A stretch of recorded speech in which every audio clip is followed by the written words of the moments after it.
चारों तरफ बड़ी खबर यह थी कि सुरक्षा बढ़ गई है अब और सलमान खान खौफ में है।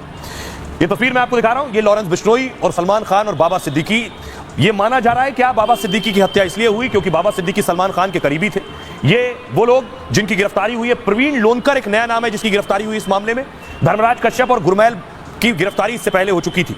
अब मैं आपको बताऊं, इसके बाद सलमान खान के घर की सुरक्षा बढ़ा दी गई है। ये तस्वीर आपको मैं दिखा रहा हूं, सलमान खान का गैलेक्सी अपार्टमेंट मुंबई के बांद्रा में है और वहां देखिए सुरक्षा बढ़ा दी गई है। इसी कॉम्प्लेक्स में सलमान खान रहते हैं। बाहर मुंबई पुलिस का बड़ा घेरा देख रहे हैं, सिक्योरिटी मुंबई पुलिस की चाक चौबंद है। और सलमान खान घर के अलावा फार्म हाउस में रहते हैं। ये सलमान का फार्म हाउस है, अर्पिता फार्म्स, और यहां की भी सुरक्षा बढ़ा दी गई है। सलमान खान को खतरा है इसलिए सुरक्षा बढ़ाई गई है। बाबा सिद्दीकी की हत्या हुई है, उनका बेटा भी टारगेट पर था, लेकिन क्या केवल दोस्ती की वजह से, सलमान से दोस्ती की वजह से बाबा की हत्या हुई है? पुलिस इस एंगल से भी जांच कर रही है।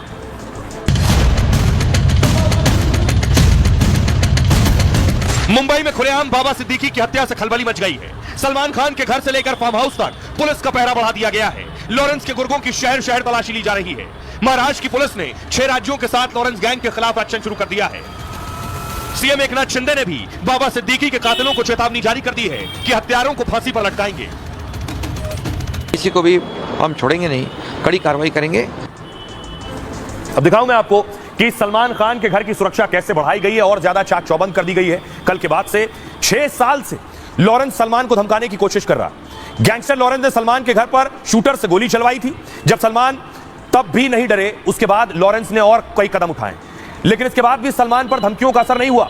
इसलिए अब सलमान के करीबियों को निशाना बनाया जा रहा है। सलमान के करीबी बाबा सिद्दीकी की बीच सड़क गोली मारकर हत्या कर दी गई और इस हत्या की जिम्मेदारी खुलेआम सोशल मीडिया पर ले ली गई।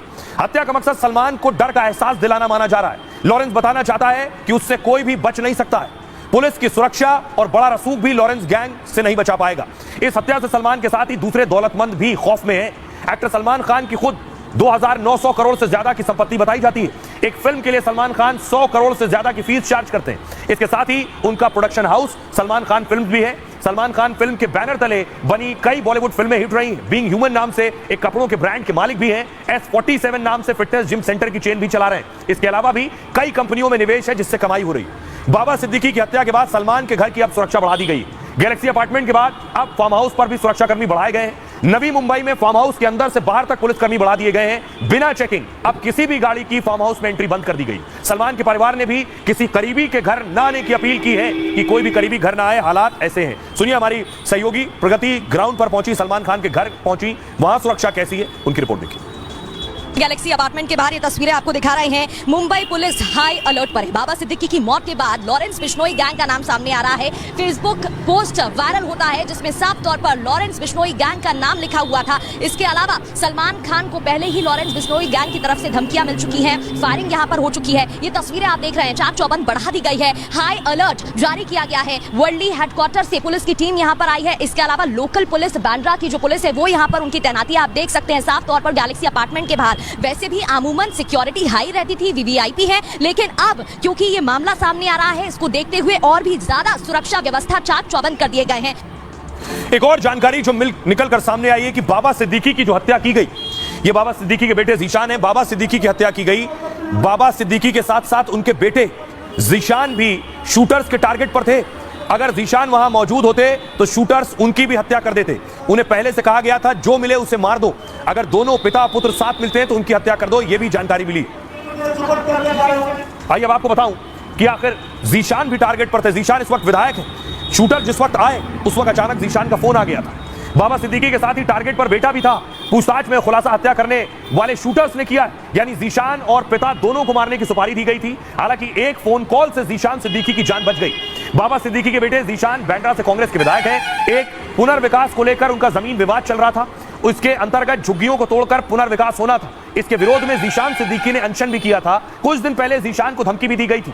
दावा यह भी है कि उनके पिता बाबा सिद्दीकी को भी धमकाया गया। जमीन विवाद को भी बाबा की हत्या की एक वजह माना जा रहा है। पिता के साथ जीशान भी घर जाने के लिए ऑफिस से निकले थे, लेकिन तभी जीशान का फोन आया और वो वापस ऑफिस लौट गए। यानी फोन नहीं आता तो बाबा के साथ जीशान की भी हत्या हो जाती। हालांकि लॉरेंस गैंग ने इस हत्या की वजह सलमान से करीबी बताई है। फिलहाल मुंबई पुलिस हत्या के इस मामले की जांच कर रही है। सुनिए जरा क्या कुछ कह रहे हैं मुख्यमंत्री एकनाथ शिंदे। कानून व्यवस्था बिगाड़ने का काम मुंबई में आकर जिन्होंने किया है उनको बिल्कुल बख्शा नहीं जाएगा। वो बिश्नोई गैंग हो या कोई अंडरवर्ल्ड का कोई भी गैंग हो, किसी को भी हम छोड़ेंगे नहीं, कड़ी कार्रवाई करेंगे और कड़ी सजा देंगे। वो जिनको धमकियां मिल रही हैं उनको उनकी सुरक्षा का पूरी जिम्मेदारी सरकार की है और सरकार पूरी तरह वो जिम्मेदारी निभाएगी। लॉ एंड ऑर्डर का जो सिचुएशन है, अजीत पवार जी के गट के दो नेताओं की हत्या हुई एक हफ्ते में, दो नेताओं की, इसका जवाब देना पड़ेगा। दूसरा कोई नहीं मांगे तो वो दोनों फैमिलीज के मैं लड़ूंगी, क्योंकि उस घर की महिलाओं के जो आंसू है वो मैंने देखे हैं। क्या दुख से वो दोनों फैमिलीज जा रही है, मैंने खुद देखे। अरे फांसी देंगे लेकिन उनको वापस लाओगे आप? ला पाओगे? कोई जांच होनी चाहिए। विपक्ष दल जरूर सवाल उठा रहे होंगे, लेकिन ये हादसा हुआ अच्छी बात नहीं है। इसके पीछे जो भी कोई हो गए उनके ऊपर कार्रवाई होनी चाहिए। जो फायरिंग करने वाले जो 2 लोग उनको तो पकड़ा है, लेकिन उसके पीछे किसका हाथ है इसकी जांच हो रही है और उनको जल्दी पुलिस अरेस्ट करेगी। हमने तो ओपनली बोला आपको लॉ एंड ऑर्डर वहाँ पर ठीक नहीं है, मुझे जान को खतरा है बोलने के बावजूद भी अगर पुलिस उसका रक्षण नहीं करता है तो ये बहुत बड़ा एक लैप्स है एडमिनिस्ट्रेशन की तरफ से। वो ऐसे बम्बई जैसे एरिया में तो हमेशा पुलिस सतर्क रहना चाहिए। राइट।